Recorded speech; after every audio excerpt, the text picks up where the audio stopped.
My name is Bauer, and I'm a Centenarian.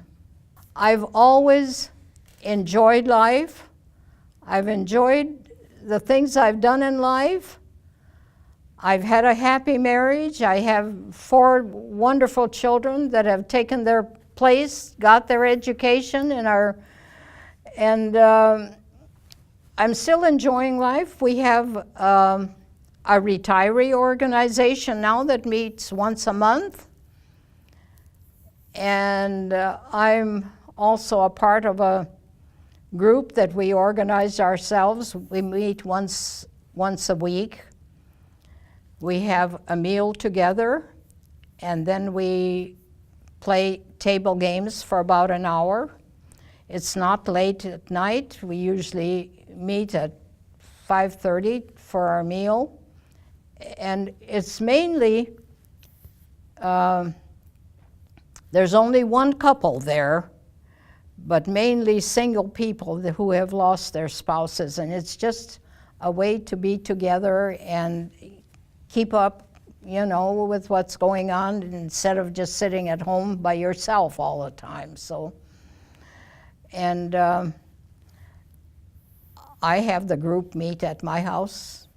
I don't mind doing dishes and washing an extra tablecloth and setting the table. It's just a fun way to get together because it's a lovely group. Everybody's happy. And I think it helps because one of our friends that meets with us is a dentist, and he lost his wife. And now everybody feels a loss it's hard to do. But he just had a terrible time getting over that. So one time we were meeting we invited him to be a part of our group. And one time at our house, he said to me, I've had such a good time tonight that maybe I'll be able to face this next week. He just had beyond what most people do. And since then, he has remarried.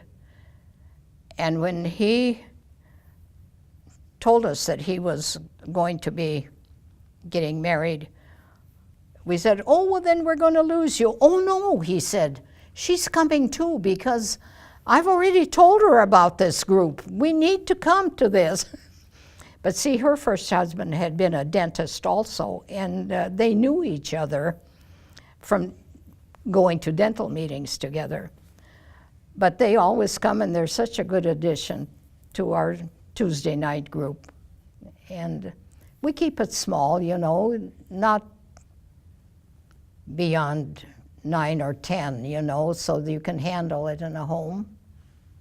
But it's done a double purpose. If somebody's very lonely, we just invite them. A positive attitude helps an awful lot. Now that was one of the main things in the Tupperware business. You have to be positive. You're representing a big company, and if you have negative things, you leave them behind. If you're going to be out with people talking about the Tupperware product, no negative thoughts ever. But our conventions were wonderful. The most motivational speakers that I have ever heard were at the Tupperware conventions. And I'm glad that they allowed husbands to come. They encouraged husbands to go. And once Al went with me, there was no stopping him. He just sat there and took notes, and then he'd get home. He was in charge of the Sabbath School and lay activities departments in the different conferences that we worked in. he'd take those notes from Tupperware and get them all worked over to apply to Sabbath School and vacation Bible schools and all of this, you know, to motivate the people to do a good job in the church. And he'd get that, all of that in the bulletin. And was ready to go to the next convention because there would be new speakers and there would be new ideas. And I have to say this, he was very successful with having the right people that worked with the children. When we were at the Wisconsin conference, and we were there 10 years, people used to come from the different conferences, from Illinois, from, you know, to attend the meetings. And we were wondering why there was such a big attendance, and they said it was because there was such a terrific program for the children for all of camp meeting, 10 days of camp meeting 2 times a week. And you could see, because at some of the other camp meetings, they didn't have the programs. The General Conference hadn't started coming out with all the help that we have now, because that dates way back to the 50s and the 60s. But where Al got his help before GC even came out, my sister was married to a fellow from Tacoma, Washington, and we got acquainted. There was a lady in the Tacoma, Washington church that was all gung-ho that the children needed more help in our Sabbath schools.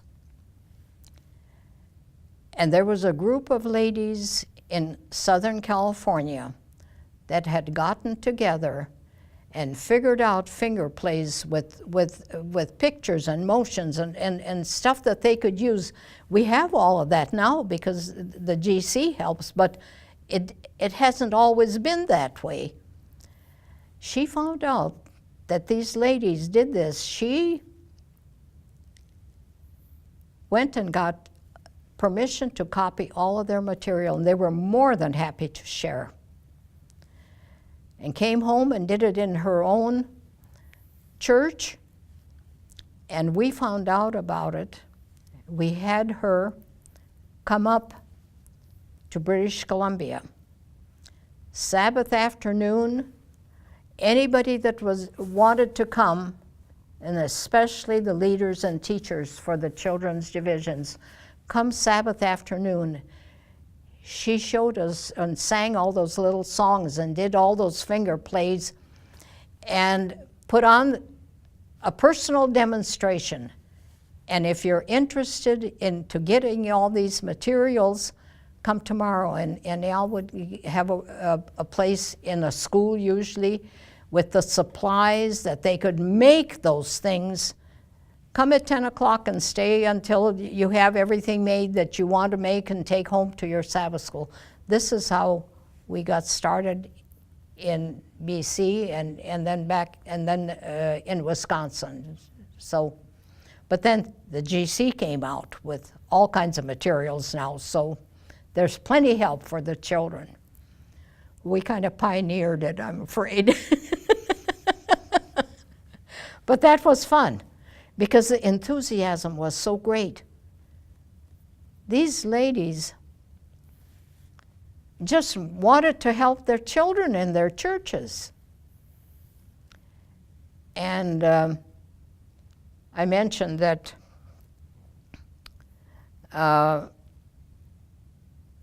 we were always a visitor in any church that we wanted to go, so my husband never went to a grown-up Sabbath school.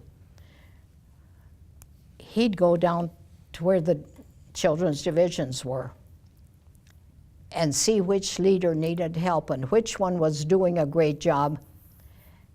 And when it came to camp meeting, he picked the ladies from the different churches to put on the meetings at the camp meeting.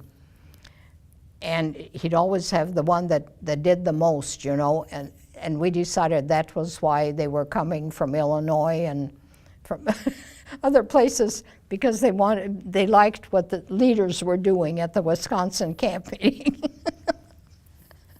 I'm doing a little bragging, but that's really so. This is how it all got started. And now just look at all the wonderful helps we have. Enjoy what you're doing, and if you can't enjoy it, find something that you can, because it helps tremendously to, well, today I'm going to work and I'm going to love every part of what I'm going to be doing, you know. That helps you feel good. And if you just hate your job, I can't imagine working all day long and just disliking what you're doing. That's not a good thing. And if things don't go your way, just accept it. Who says that everything's supposed to go your way? But be prepared to handle it and not let it bog you down too long.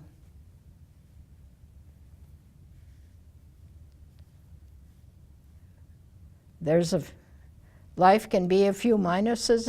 It can't always be pluses all the time, but that's okay. We need those too, so we appreciate the pluses more.